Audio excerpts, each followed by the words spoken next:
Welcome to the deep dive. Think of this as your shortcut to understanding some pretty complex topics. Get right to the core. Exactly. And today we're diving into something significant happening in tech. Stuff that could really change how we work, how we interact with technology day to day. Yeah, we're digging into the announcements from Microsoft's big developer conference, Microsoft Build. Right. We're basing this mostly on the reporting from the Indian Express. They had some good coverage. And the central theme, it seems, is this idea Microsoft keeps talking about the open agentic web. Right. They're rolling out updates, tools, all aimed at helping developers build, smarter, more secure AI agents for all sorts of things. And this could be genuinely transformative. We're talking impacts for individuals, for teams, for whole companies. Absolutely. And for you listening, maybe you're preparing for the UPSC exams. This is definitely relevant. Oh, for sure. These tech advancements, they directly touch on things like governance, the economy, societal shifts, all key parts of the syllabus, right? So think mains, current affairs, maybe even prelims for understanding tech trends. And honestly, even if you're not prepping for exams, Yeah. it's just good info to have. This is where things are heading. Couldn't agree more.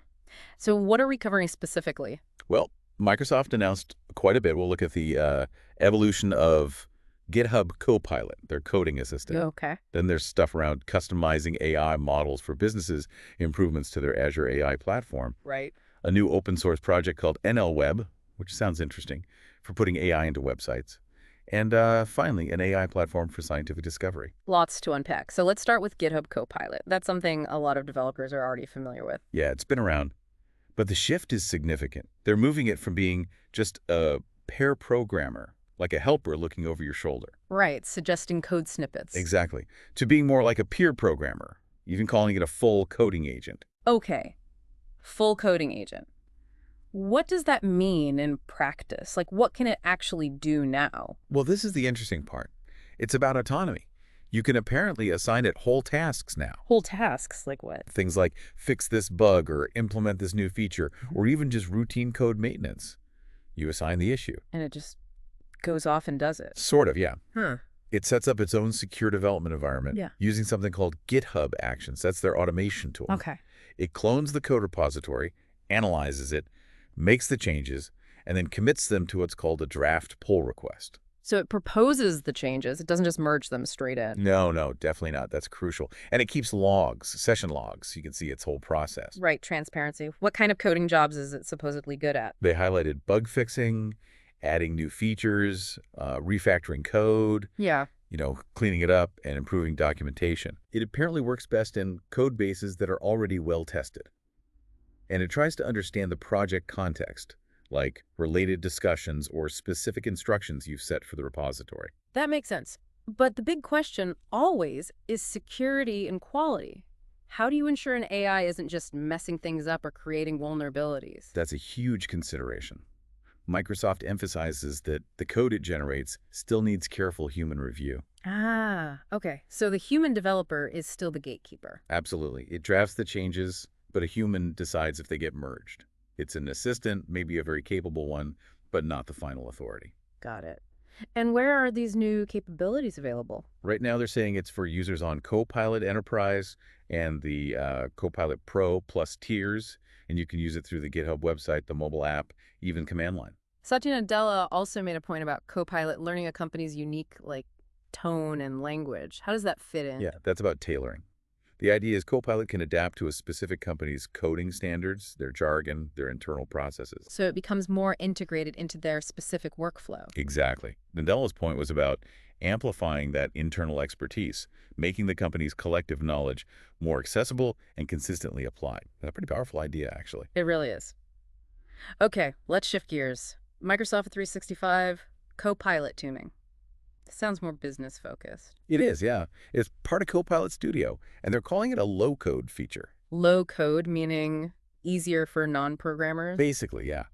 It lets businesses customize AI models using their own data, their internal documents, processes, workflows. Okay, so you're essentially training the AI on your company's specific knowledge. That's the core idea. You can create domain-specific AI agents without needing, a team of AI PhDs. Can you give an example? Sure, they mentioned a law firm. Imagine they train an agent on their past cases, their specific legal expertise, client context. Right.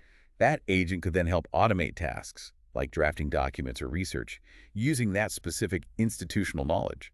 That could be incredibly useful. But what about data privacy? Companies are, understandably, very sensitive about their internal data. Big concern. Microsoft stresses that the data used for this tuning stays within the company's secure Microsoft 365 environment. So it doesn't leak out. That's the guarantee. Yeah. It stays within their service boundary, respecting privacy and compliance rules. Okay, that's reassuring. They also mentioned multi-agent orchestration. Sounds complex. It does, but the concept is pretty cool.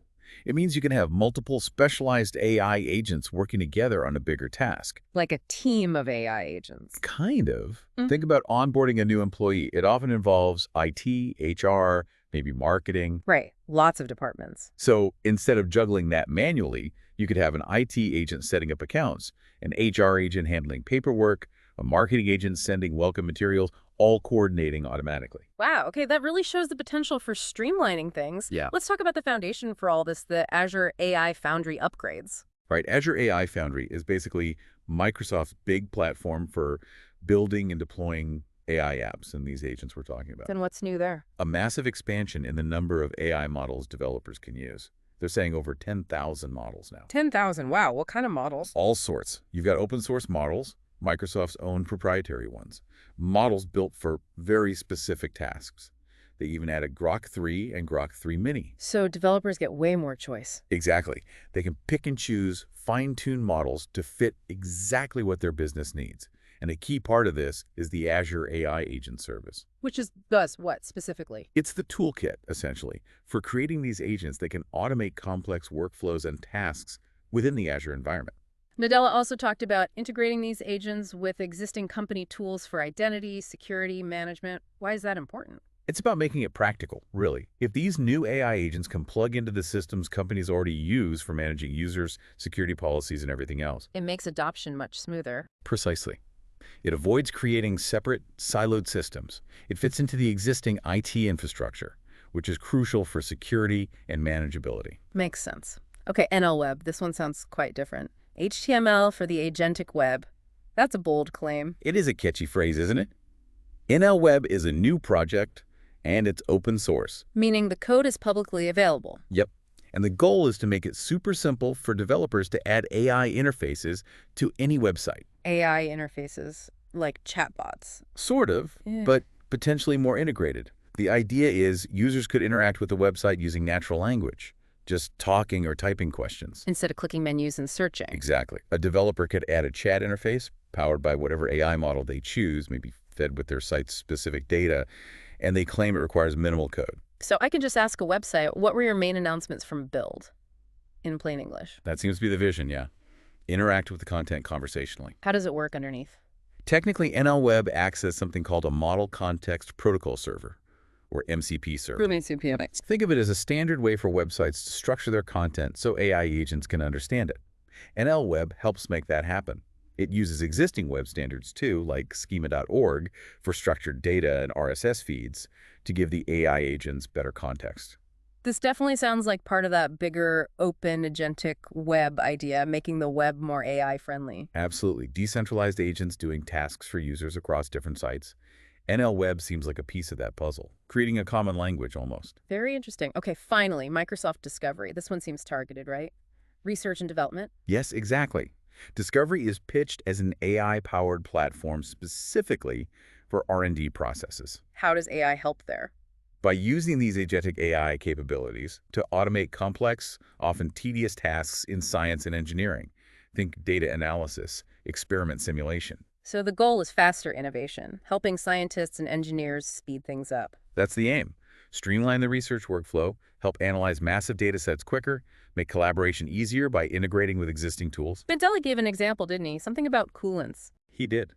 He mentioned using Discovery to generate ideas for a new type of coolant that avoids using forever chemicals. So tackling real-world scientific challenges. Right. It shows the ambition isn't just business productivity, but also pushing the boundaries of scientific discovery using AI. It fits their broader strategy. Definitely ties it all together, enhancing work, enabling breakthroughs. It's all part of integrating AI deeper into how we do things. So wrapping things up, The big takeaways from Microsoft Build seem to be this strong push towards an open agentic web. Empowering developers is key. Yeah, building these more capable, more autonomous AI agents and providing the platforms and tools like Azure AI Foundry, CoPilot upgrades, NL Web to make it happen. And the potential impact. It really cuts across everything, doesn't it? Software development, business operations, how we find info online, even science. It really does. And for you, listening again, especially thinking about UPSC, you really need to consider the downstream effects. How do smarter AI agents change governance? What are the economic implications? The societal adjustments needed? These aren't just tech questions anymore. They're fundamental societal questions. Which leads to a good final thought, perhaps. As these AI agents get more capable, more integrated, what are the really big ethical and societal challenges we need to tackle, proactively? That's the critical question, isn't it? Yeah, Something we all need to be thinking about. definitely food for thought. If you want to discuss this more or have questions, please do like, subscribe, and drop a comment. We'd love to hear your thoughts. And just to reiterate, today's deep dive was based on the coverage from the Indian Express on Microsoft's Build conference.